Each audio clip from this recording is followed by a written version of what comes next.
Start, Chapter 27, Aaron Hakimian.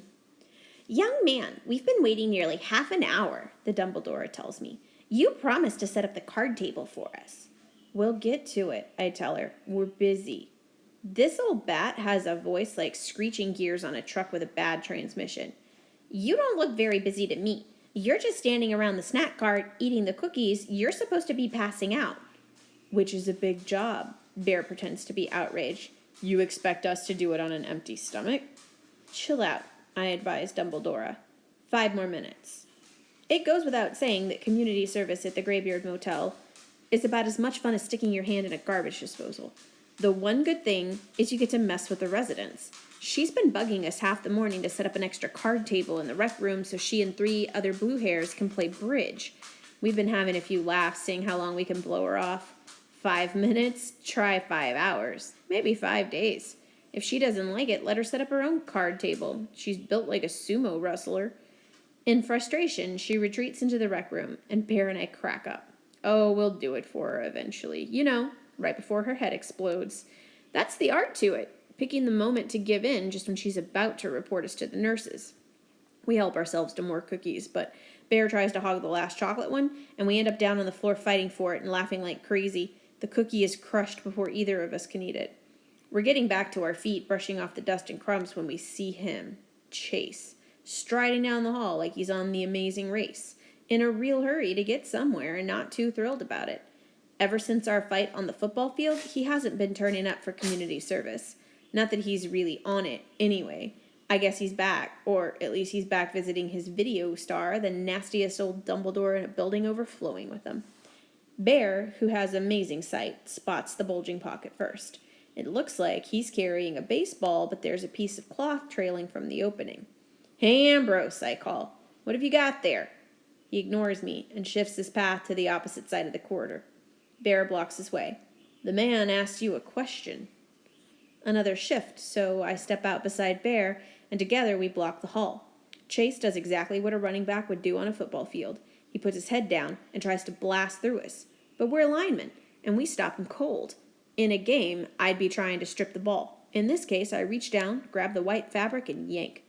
A dish towel opens up in my hand, and something flies out of it and hits the terrazzo floor with a clink. Star-shaped blue ribbon, the geezer's medal.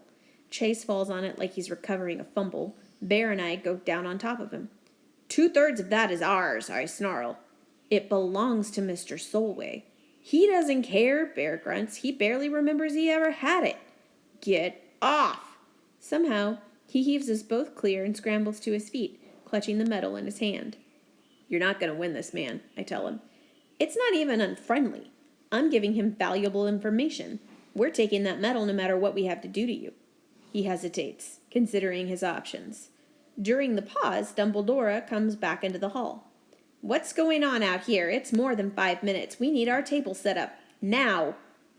Oh, I'll do it, offers Chase, grabbing the opportunity to get away from us. The medal concealed in his fist, he escorts Dumbledore into the rec room. Bear starts to follow them, but I hold him back. Too many witnesses, man. Be patient. He can't stay in there forever. We watch like hawks from the doorway, figuring he might try to stash the medal and come back for it later when we're not around. It's in his right hand. He never opens those fingers while he's setting up the folding table. And chairs. He keeps one eye on us. I favor him with a grin that says, we're going to get you if we have to stand here until the next ice age. He's toast, Bear whispers triumphantly. The only way out of the room is through us. The Dumbledores in the rec room are fawning over Ambrose like he just saved the world from Lex Luthor or something. They love him as much as they hate us. It's enough to make you barf. He even takes a small potted plant from the TV cabinet and sets it on the table to be a centerpiece. The blue hairs are practically wriggling with joy. Then, as Chase turns, his elbow knocks a pot off the table. It hits the floor and shatters, spilling earth all over the place. Bear loves it. Ha! Idiot! Ambrose rushes to the corner where a vacuum cleaner stands against the wall. He plugs it in and starts to clean up his mess. We almost miss it. As he runs the vacuum back and forth over the dirt, he opens his hand and drops the metal into the unit's path. In a heartbeat, it's sucked up and gone. He glances over his shoulder to see if we noticed. I pretend we didn't, but Bear's face is bright red, which is a dead giveaway. Chase is vacuuming toward us now, speeding up, breaking into a run. The plug pops out of the wall. The vacuum falls silent. He keeps moving, though, charging at us. Bear and I block the doorway and brace ourselves to deck him again. Just before impact, he lifts the vacuum cleaner like a battering ram and slams into us. We're both knocked back onto our butts, choking in a cloud of dust the collision forces out of the filter bag. By the time our vision clears and we struggle back up again, Ambrose is almost out of sight down the hall, still cradling the vacuum cleaner. We stare at each other, and the minute we get our breath back, we chorus, "Get him!" We take off after our star running back. We've never been able to outpace him before, but this time he's carrying a vacuum cleaner, not a football. That's bound to slow him down.